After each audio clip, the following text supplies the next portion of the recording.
Back to this episode of Uncover the Human. We are joined with our guest today, Kelli Oberndorf.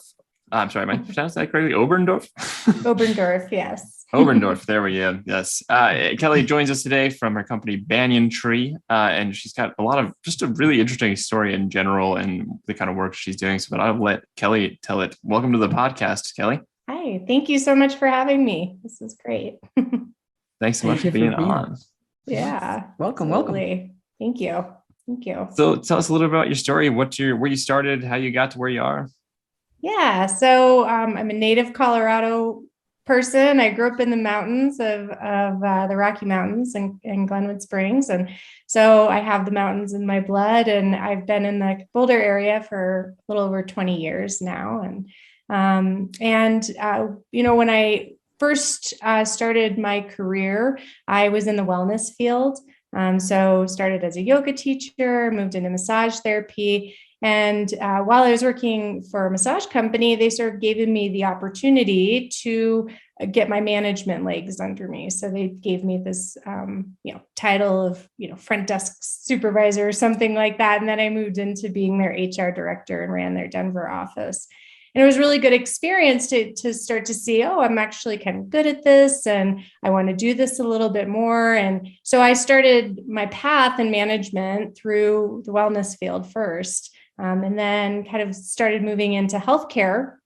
And I got my master's in healthcare administration through DU, and really specialized in clinic management. So all operations clinics. I worked in multi-specialty offices. I worked in primary care, nephrology, which is like the kidney doctors, and just a variety of different types of offices. And I left healthcare in 2019, and that was a journey to leave healthcare. It was it was a lot of effort to get to where I got. And then when I got laid off, I sort of walked away. And, that's kind of where my story begins with what I'm doing today.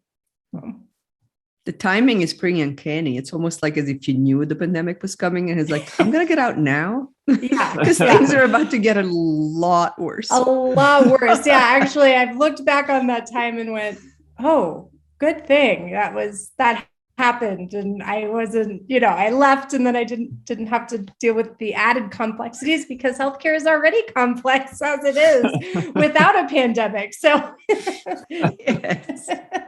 yeah. So, so I've, my journey has really, after leaving, has been kind of a internal one in a lot of ways, sort of dissecting what that career meant to me and why, in fact, I did end up leaving, and why I'm doing what I've chosen now, which is to enter into the more coaching and facilitation world, to bring that into healthcare organizations and other types of organizations. Because I really think that if we start focusing on some of the more human qualities of bringing more human qualities into the workplace, that we actually can solve some problems, one of them being retention that we're seeing, especially now, when people are leaving their organizations in the millions right now, for a better quality of life, more time with their family. And it makes me reflect on just some of those demands that are required to work for healthcare organizations and other high demand professions, and what that does to sort of the human spirit in a lot of ways, and what it did to my human spirit, which was, I had actually a lot of healing to do after I left that career, and unpacking that, and coming to the place where, being able to help organizations look at their internal structure, around their company culture, their interpersonal relationships,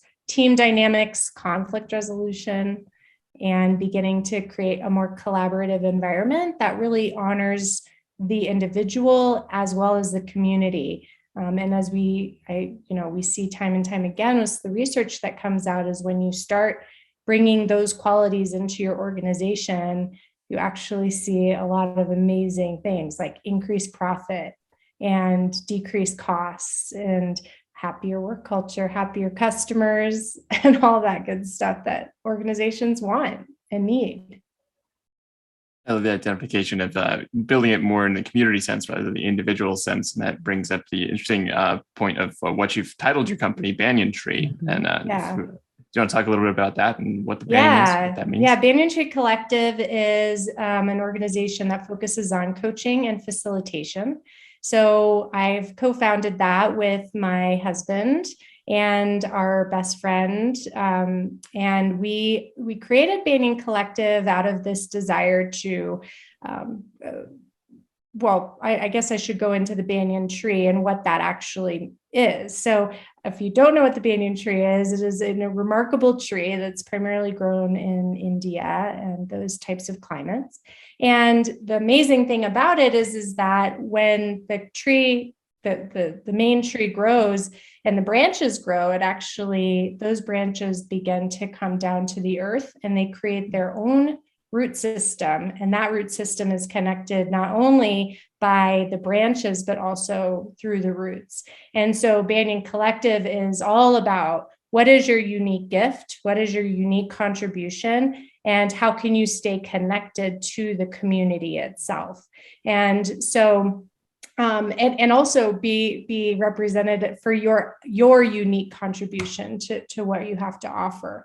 And so Banyan Collective really was born out of a desire to build trees that are connected together, right? Build individual, use individual gifts as an opportunity to build the community. And so, my focus is organizational development and management coaching. My husband is a teacher by trade, but he is now a teen and young adult life coach.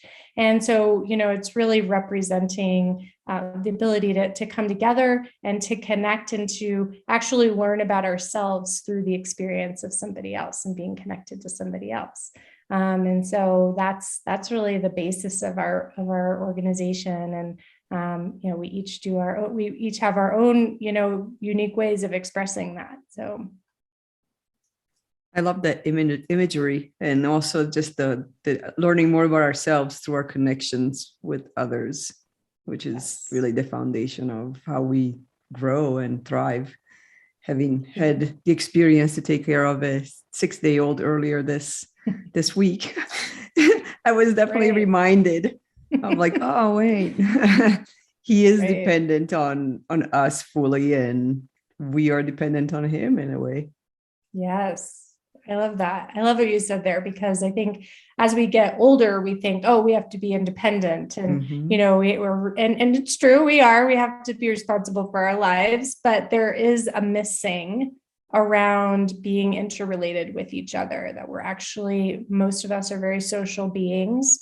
And when we come to the table with what I call the art of curiosity, being willing to be curious about someone else's experience, be willing to hold that person to let them achieve their highest potential. What we see is when we're doing that in a collective way, that we actually can elevate our ability to operate in the world and be happier. It's super interesting that you started from healthcare and are bringing this back to healthcare organizations. I'm curious what kind of caused some of the rifts, what are some of the discrepancies you saw in the healthcare industry, and we can get into a little more later about what you're doing to help address those. But I'm curious what it looks like on the inside of healthcare. Yeah, so healthcare, like I said, is a really complex business, right? So in a lot of businesses, you have something you're selling, right? A product that you're selling, maybe it's a service that you're selling, and that's directly to the customer, and that's sort of it, right? You just have, and maybe you have these vendors here and there, and of course you have other industries that are involved, but for the most part, it's the company and it's the customer. But in healthcare, you have not only those two stakeholders, but you have the patient, which is a customer. You have the physician who is delivering the medicine. You have the employees who are also part of the patient's care.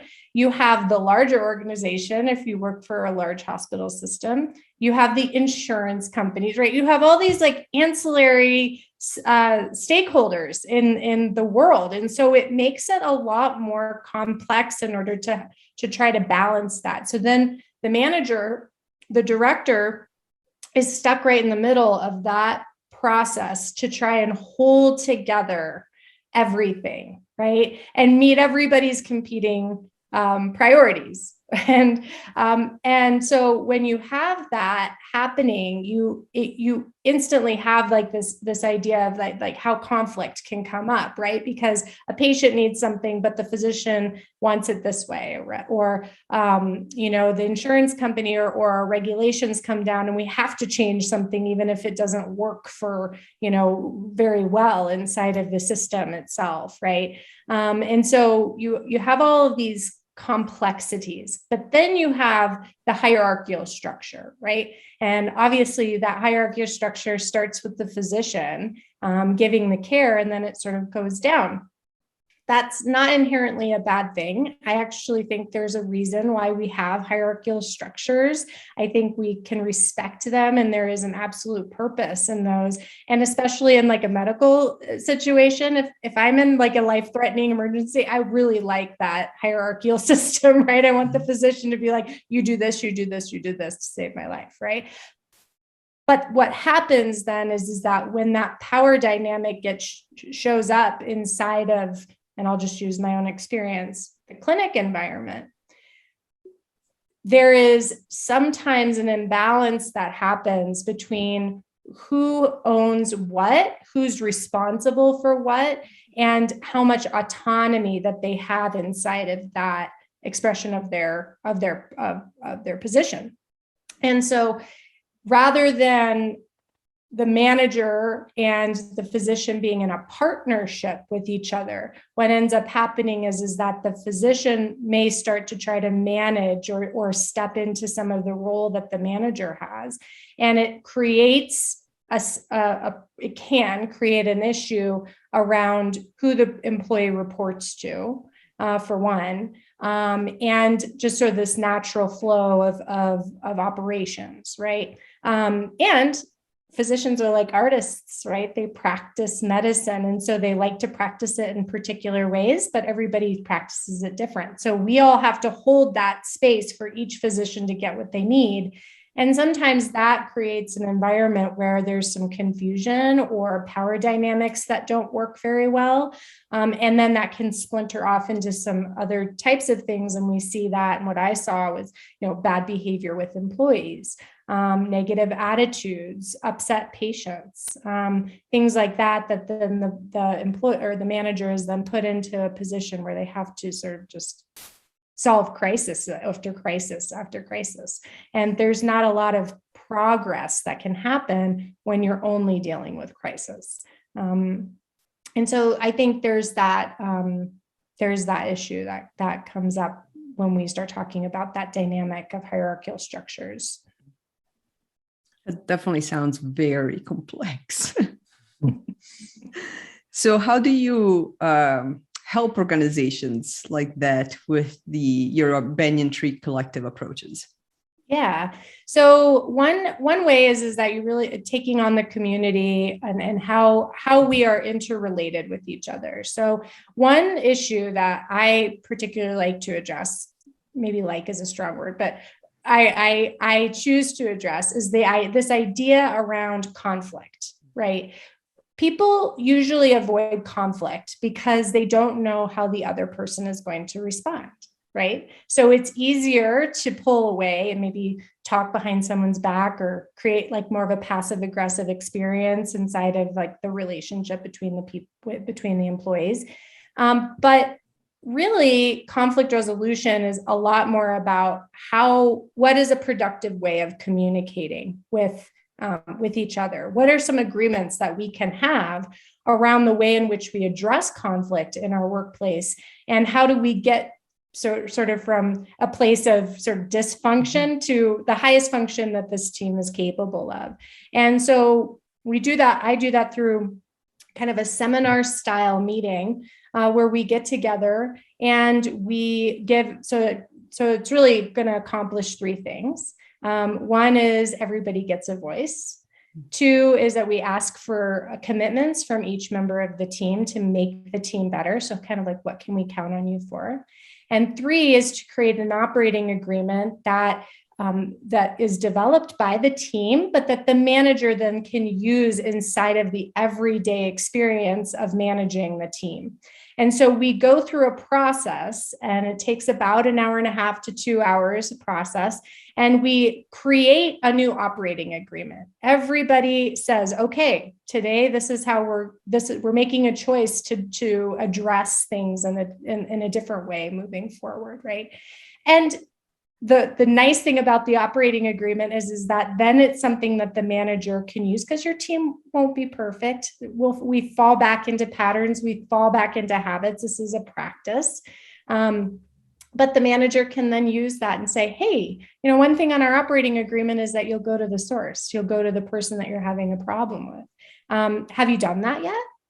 Okay, how can I coach you in helping you make that successful? So then there's also that management coaching side. That's a little more one-on-one, where you're really teaching about how to manage team dynamics, right? How to differentiate your management style to meet the needs of the employee, right? We're all different, right? We hear differentiating learning styles like in the school environment. Well, this is applying it kind of directly to the employee environment, where you're teaching the manager how to respond and what motivates each individual employee, and how you can create and learn how to motivate your employees and hold them accountable in the way in which they can receive that. And so the one-on-one management coaching that I do is really about how to build that dynamic in management, so that you're really achieving the goal, that not one size fits all, and that you can use these, if we were to do a conflict resolution seminar, use that management or the operating agreement in order to successfully shift the team into a more productive and also like a more kind environment, right? Because I don't know about you guys, but when I am in a work environment, I want to like where I work. I actually want to go there, and when people wake up and they're like, oh God, I don't want to go to work, I hate my job, starting to ask ourselves, well, why do you hate your job? Why is it not working for you? And starting to uncover those things is a good way of starting to change that from more individual experience to more community experience inside the workplace. Yeah, like having a whole operating agreement there to kind of go reference back to too, because that accountability piece is especially difficult sometimes when trying to make changes, because you're trying to ingrain a full mindset, which means there has to be a framework that people can agree on. Having that whole team there is a great way of doing that. What would you say are like kind of some core tenets that help people relate to each other more as a community? Because you're definitely right. When you come to like work and you like the people you work with, it's so much easier to go the extra mile. I mean, who doesn't like helping people they already like? So how do you do that? How do you help people you don't like? Yes. Really is actually the bigger question, right? So right. And so I think in my experience, it has to start with kindness. I think kindness has to be a tenet in any operating agreement, just the way we operate in our company. And I think when you start with kindness, there's just so much that's possible there, right? If I'm approaching you in a way that's like, you really upset me and I'm really offended, and you never do this and I'm really upset about it, right? Like there's something that happens within that we start breaking down that trust that's between us, right? But when we come to the table with saying like, I'm always committed to having a positive and professional working relationship with you, and I'm bringing this up in order to get back to that like homeostasis, if you will, then you start creating an environment that's actually a kind environment to work within. And I mean, your podcast of like bringing this human quality back into our living, our work environments is really kind of, I think, such an important characteristic. And having that company culture and that positive experience isn't adding something to the plate, right? Because like, I think a lot of times a manager would be like, we don't have time for this, like, interpersonal stuff, right?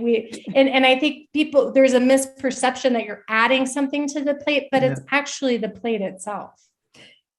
Yeah, I was just thinking that when you said we're adding interpersonal stuff, and it's like, like unless you're interacting with tables and chairs, you already are in the interpersonal stuff. Every time you talk to someone or don't talk to someone or look at them, invite them, don't invite them, like every interaction is interpersonal. It's not an addition to it.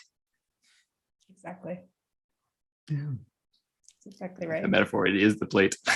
It is the plate. It is the plate, right? And so what are we building on, right? Yes. If the plate is bottom line, intense sales or, productivity or, any number of things that we could just shoot out, right? Of what we need to do to be a successful organization. Mm-hmm. If that's what you're building on, and that's the pressure that you're putting into the environment, then that's what you're going to get. You're going to get highly stressed out employees who will probably turn over, or if they don't turn over, they're going to be incredibly hard and unpleasant to work with. But if you build it on that sense of like human respect, kindness, positive relationships, if you build that on there, then what you get as a result of that is not only being able to deliver high accountability within your workforce, but people will actually want to do it. They'll actually be drawn to the mission, to the purpose. And we see that whole, we could go off on tangents on that, I'm sure, as well, of like what motivates people in general. Yes, for sure. But it's a huge difference. I mean, to want to do something as opposed to feeling like you have to do something, even if we compare it to something as simple as working out or eating healthy or going on a run, the people that want to run because they love doing it, I bet run a lot more than the people that feel like they have to run and try it a couple of times and then find all sorts of great excuses to never do it again. Right. I love that quote that's like, willpower is like an emergency brake. It's great if you need it, but if it's the only thing you use, you're going to burn out. Yes. Right. And be so super unhappy, right? And I think that's what I found working within the healthcare industry, as I was just incredibly unhappy. I was incredibly unhappy. And I think that's too bad because, if you go by the philosophy that everybody has a unique contribution, and if we come to the table just respecting each person's unique contribution, then everybody gets to have their own wings inside of that, right? That if the physician respects the leadership in the organization and say, I didn't go to school to be a manager or a director, just like I'm not going to go in and treat your patients. I don't have that experience, right?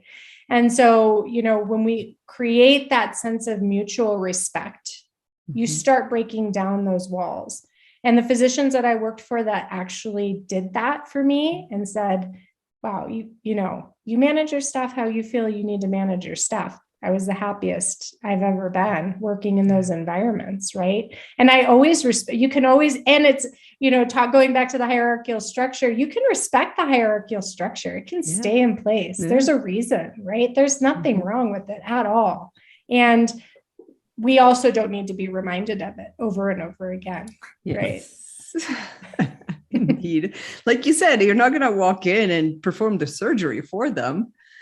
Right. But by doing that, or not doing that, you're respecting the hierarchical structure of knowledge and expertise and what would we uniquely bring to the table. So more than a command and control structure, it's about what's your gift that you're bringing to the table, which is not mine. So I respect that you are going to focus on yours, and you respect that I'm going to focus on mine. That doesn't make you better than me or me better than you, which is just complementary gifts. That's right. Does really evoke images of a banyan tree. You get these extra roots coming down and connecting. Exactly.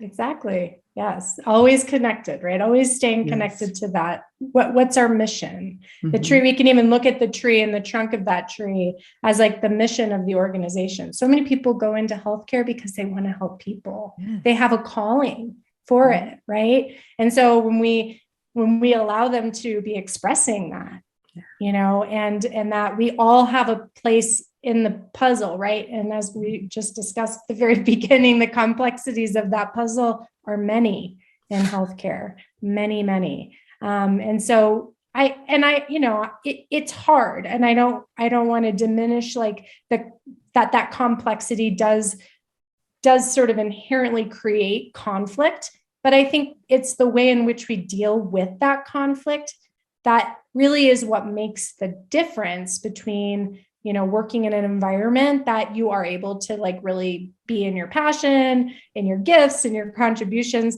and dreading it every single time you get up, right? And I would venture to say that there's quite a few physicians who are unhappy in that environment as well. It's no surprise that the healthcare industry has probably some of the deepest crises right now around retention and staffing. I mean, there's no hospital or you know, practice out there that's not just bleeding people and saying like we're understaffed and here's why there's less appointments or less chances to come in, less chances to take care. So, and like you said, like people that get into healthcare are people that want to help others. So I can't imagine it's an easy decision to walk away from something that's so core because the system is not allowing for self-expression, self-care. That's right. That's exactly right. And, you know, you bring up a good point around the retention was that, you know, when I first started hiring medical assistants, for instance, I'd put up an ad on Craigslist and I'd get 50, like within the first 48 hours resumes. By the time I left, I might get 15. And, you know, half of those people are not qualified to be medical assistants because they're just applying to whatever. And so you have this very small pool of people to work with. And you never know, like, you know, when you're picking the best out of like such a small group of people, you start creating this sort of revolving door with more of a transient employee population. And that is problematic. And so we had retention issues before the pandemic started. When I left, I was hurting for people. It would take me a month to fill a position. And now, you know, you see, you know, nurses in our like, the average cost in like 2006 to replace a nurse was like $65,000. It's much higher now, much higher. Imagine. Now, because they're having to pull these resources in from other states, and you know, all of these recruiting costs have just gone through the absolute roof. And so when you start looking at, well, if we already have a problem with just the amount of people who are applying for this job, we actually have to look internally to figure out how we keep who we have. And that perspective change, if an organization is willing to do it and look inside and say, why are we leaving? Why are employees leaving our organization, and what are we going to do about it? We can start having that conversation around healthy communication styles and you know, autonomy in the workplace and collaboration, and all of those things that will help keep employees. It's not about pizza parties. It's, you know, it's not even about raises, right? It's about well-being. Yeah. It also, it's pretty clear, especially given all the complexities you were discussing at the beginning, when you lose a nurse who was part of a large hospital system, already understood that system. I mean, just the replacing the knowledge of how to work in that specific system with the specific doctors. It's not just the cost of the recruiting, not just the cost of the hours that go to that. There's so much more hours to train the people. And what did you lose? What did that person cover that we didn't know about. We didn't know that was covered. And now we have a gap we didn't even know we were about to have. And they walked out the door. Yes. And in medicine, we call that continuity of care, right? So you have knowledge, your employees gain knowledge of your patients, and they start creating affinities and love for these patients, right? And they know how to respond to them and what they want and what they don't want, and how to stay away from the trigger even, or whatever the case is, or when they want to be scheduled, right? It's like, when you lose that, when a physician loses somebody in their organization, in their clinic, that has that knowledge, it's very harmful for just the way in which the patient perceives the medical care that they're receiving, right? Just from the patient's perspective, right? Not to even mention the organization's perspective. From the patient's perspective, they've lost a caregiver, right? And they get attached. They get attached to our employees. Believe me, I got attached to my patients. They would peek their head in and it was just like, oh, it's you, Nancy, I love you, and it was, you have these affinities with these patients. And when you have employees who leave for a variety of different reasons, whether by choice or not by choice, it does affect patient care. It affects continuity of care. And what you were just talking about, Alex, it's actually really important. Sometimes it can be life or death. Care industry. It applies easily to companies as well, but I do love the hospital metaphor because it's very clear the things you will drop, and we all experience that on the outside as the patients / customers of the healthcare industry. We all have an appreciation for that. Yeah. So that we've covered some wonderful general points on that would help lead this kind of conversation, but this is something that comes up a lot. How do you respond to people who do have that we don't have time for the interpersonal we haven't time to deal with that, or is that worth the investments? What's your response to that? Yeah, I think there has to be a willingness at the beginning for the organization to be curious about it, right? If you're closed off to it and you say, this isn't going to happen, we don't have enough time for this, then you probably won't have enough time with it, right? But it's really the organization who's willing to say, something's wrong, something's not going right, and I'm curious about what that is, right? To even be open to those messages, right? And then really talking about the employee's perspective. And I think we can't mistake that like employee satisfaction with lack of accountability. It's those two things are not mutually exclusive. We can require very high standards, and should, right, from our employees. They should be performing at a high level. And you can also create an environment where the employee wants to work for the organization, right? So when you can kind of break apart that it's not either or when you're talking to an organization, that it doesn't have to be, we don't have to placate or, lower our standards or anything like that. Actually, we can keep them high. And in fact, our employees might even increase our standard, right? Because they're what they're bringing to the table, right? And so when you can really talk to the organization and be curious and ask them to be introspective by asking questions. Tell me a little bit about why employees are leaving your organization. What do you hear?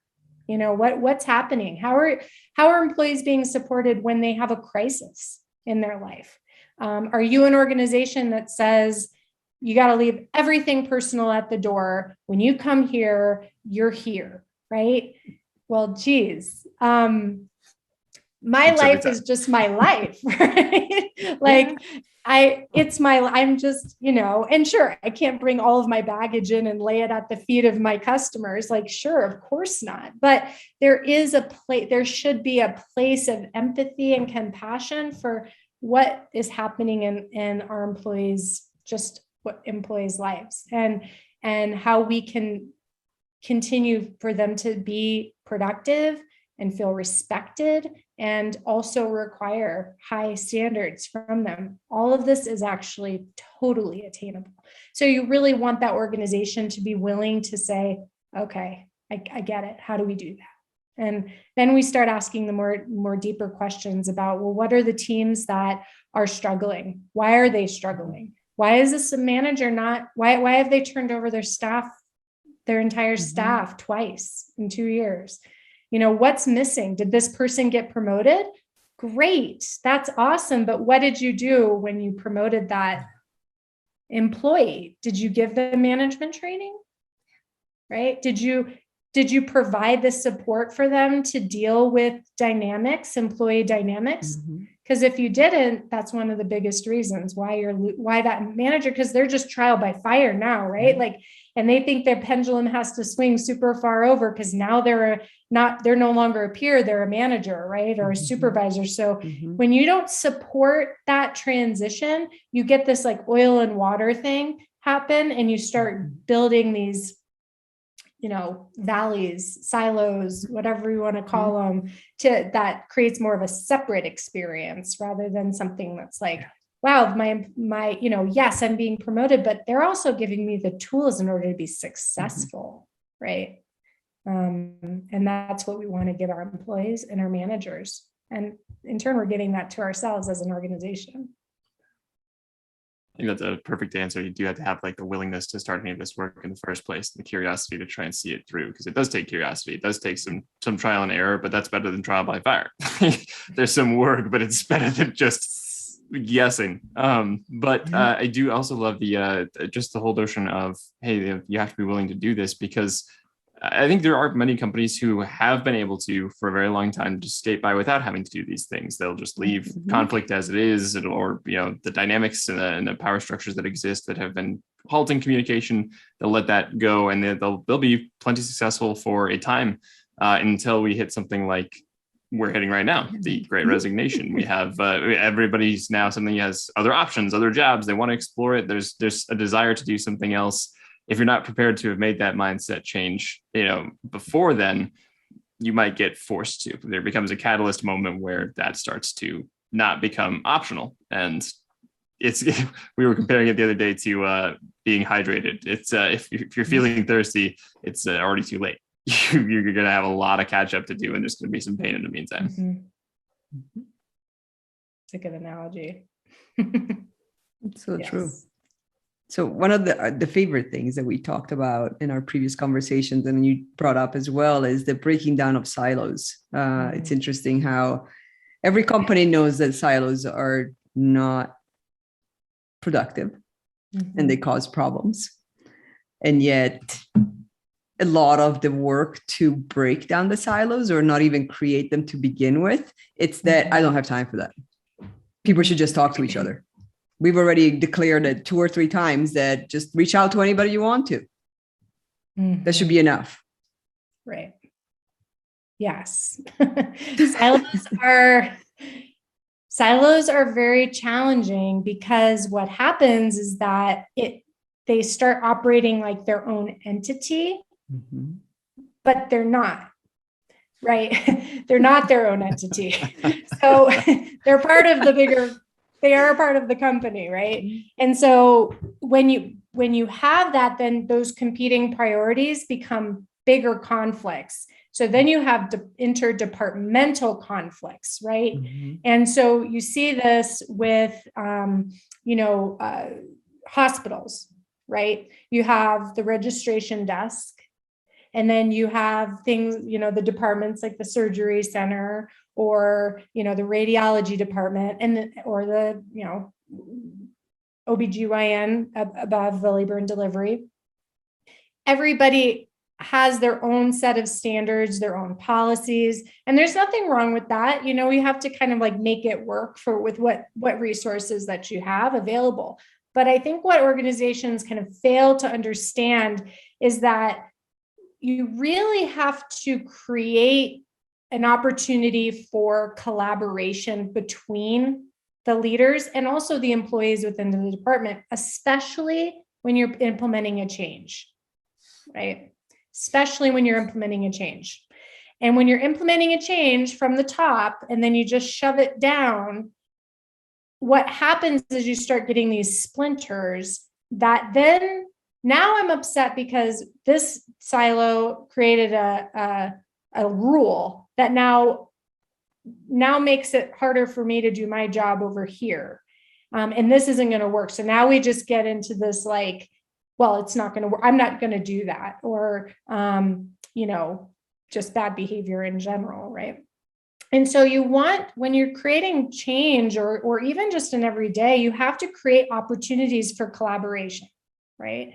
It's why like a company like Google does what they do and has this like open floor model so that you get like this experience of like bumping into each other, right? There's like this collaboration, this natural ability to collaborate, right? Catalyst Building and Rhino District does the same thing. It's like they've created this opportunity for collaboration to between healthcare tech companies to like come together, right? And so there should be, and you might have to be more intentional in a hospital setting, right? Because you are dealing with patient care, so you actually have to manufacture that collaboration.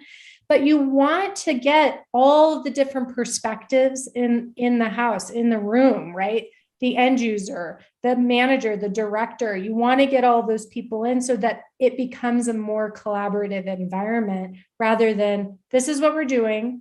You're going to do it. I don't care how you get there.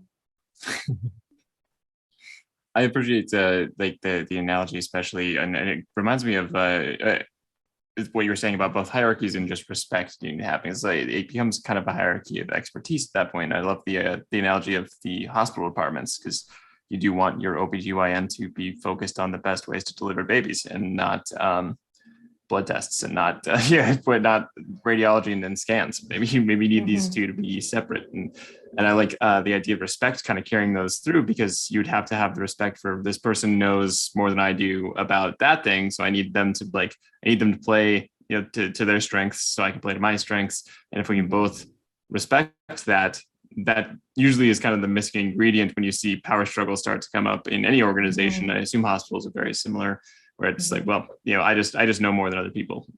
Okay, that's a very bold statement. You get true for every domain. That's yeah, or just no. Yeah, I'm not going to do it. Right? It's like no. Okay, well, yes, yes, it's happening.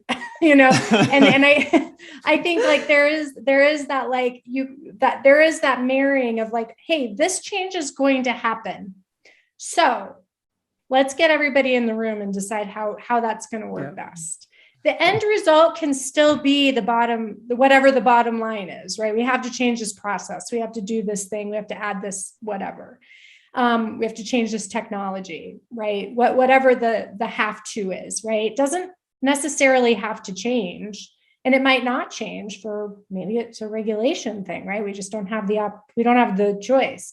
But I think it's how we get there is what can change, right? The collaboration, the improvement in communication training, right? Communication is, as you guys probably know, is like 98% of the reason why things fail is because of it's a lack of communication. And the reality is communication is not an inherited skill, right? I mean, sure, we like can tell our moms when we're babies, when we're hungry and all of that, but that's where it stops. Otherwise, we're learning it. We're learning it as we grow, right? We're learning words, we're learning context. And a lot of us didn't grow up in households that had great communication, right? So, my family yelled a lot. So it's like, I had to learn as an adult, like, oh, wait, yelling doesn't actually work that well to achieve my goals, right? So I had to like focus on improving my communication style so I can be more effective in what I want to do.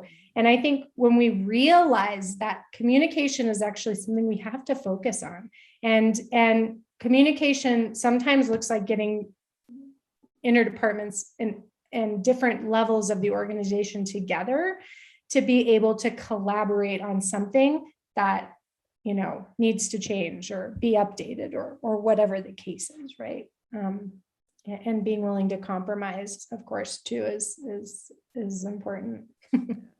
And for Okay. anyone doubting it, information sharing is not communicating. Maybe we need to define communication, as in there's actually two parties that are equally understanding each other, comprehending and collaborating. It's not the blast email. It's not the lecture. It's not the PowerPoint presentation. It's not whatever we want to hide behind. Well, we communicated. I'm like, no, you shared information. That's not communication. I do appreciate your approach with curiosity as well on that, because like when you're talking about things like how you define communication and how you define and things that work and don't work. Well, we told everybody they can talk to everybody.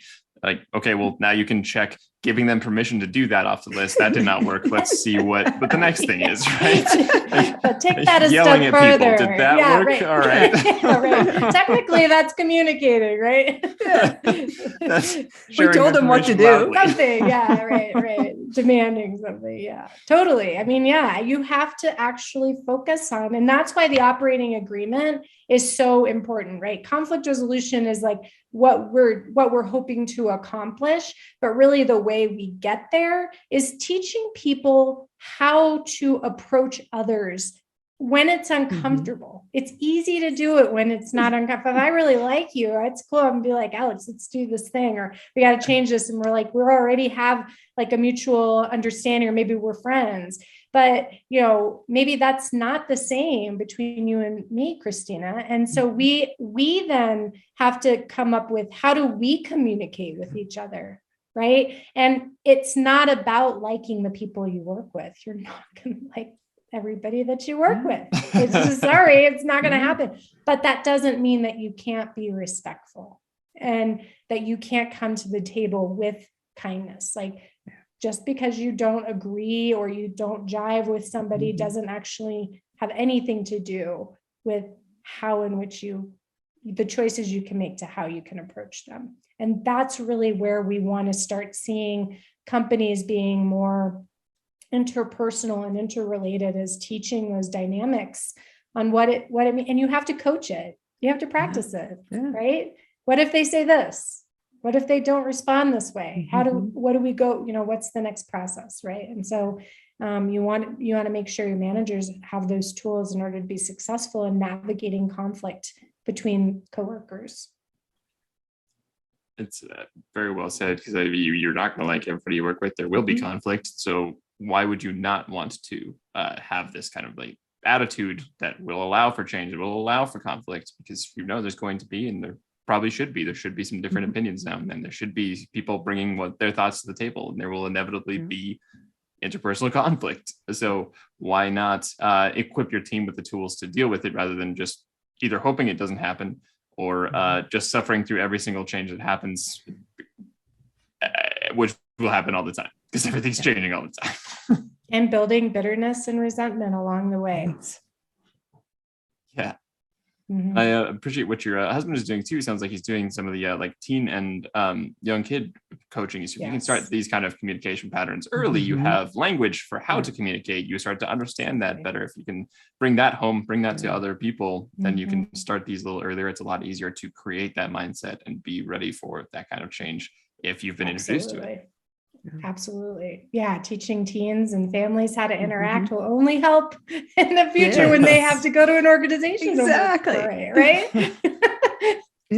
One day they'll become leaders who actually communicate. Exactly. Raising kids who have like good communication skills means that we get organizations later on with good communication skills, right? Yes. If they learn the importance of interpersonal skills at this age, then, they won't, hopefully they'll go into organizations and focus on interpersonal skills and the importance of them. Yes. Exactly. Well, this was definitely a wonderful conversation on lots of very important topics. I like the fact that we always talk about, bringing the human quality to the workplace, humanizing the workplace, figuring out how to be more human with each other. And apparently my kids are not being very human by banging a ball next to the wall next to me. So there's communication that's going to happen in my household soon. when they clearly know that I'm recording a podcast. But besides the point, now I lost my track. But I like the definition that you have. It's like, we start with curiosity, we start with kindness, we start with respect, because some of the things that come back when we talk about a human leadership or a human organization is, what does that mean? Well, it means kind. It means respectful. It means really doing the work for the interpersonal and the conflict and the communication in the sense that you just explained. Yeah, super important. Thank you so much for sharing all of your thoughts on this. And I love the analogies with the hospitals and the healthcare industry at large, because it's something we all interact with. And it's I find it very easy to connect to. And I hope that comes across as well for everybody else listening, because it's a wonderful way of phrasing it. And we can all understand the consequences as well. Yes. So as we wrap up and think about some of the things we're kind of taking away here, we'd love to ask our guests, what does authenticity mean to you? I love this question. It's a huge question. Yeah. Authenticity to me means bringing your full self and being willing to be your full self, even in the face of no agreement, and being able to navigate who you are, staying true to your values as a person, and really coming to the table with a sense of that respect that we talked about, but also just always taking with you that sense of your values and showing up with your most authentic self present. And I think that authenticity is unique to each individual person, right? That's the cool part, is that, the banyan branches, I mean, if you look at the banyan tree, it's kind of gnarly, right? It's like, it's kind of like, it's wily, it's freeform. It's, it's got knots in it, and it's got tangles in it, and all of that. And that authenticity is just its own unique expression. And when we respect that in ourselves and we bring that to the table, then we also give others permission to be their full selves. And that, to me, is what authenticity means. That's beautiful. Very well said. So that being said, and I love the whole finish there, because that feels like the banyan tree, like getting back to the reconnection with it. It's a perfectly named company. I really like it. Thank you. And that being said, how do people find you? How do people find the Banyan Tree Collective? Yeah, so banyancollective.com is the website for the organization. And then you can find some more detailed services and what I do at kellioberndorf.com. And so if you want to look at what we're doing kind of more collectively as a group, banyancollective.com is where you'd want to look. And then you can see just what we're up to. And then for more details, it would be my personal website. Thank you. And we'll have all that in the show notes. It's great. Thank you. Thanks so much for joining us, Kelli. And thank you, everybody, for listening. Yes, thank you. Yeah, thank you, Kelli.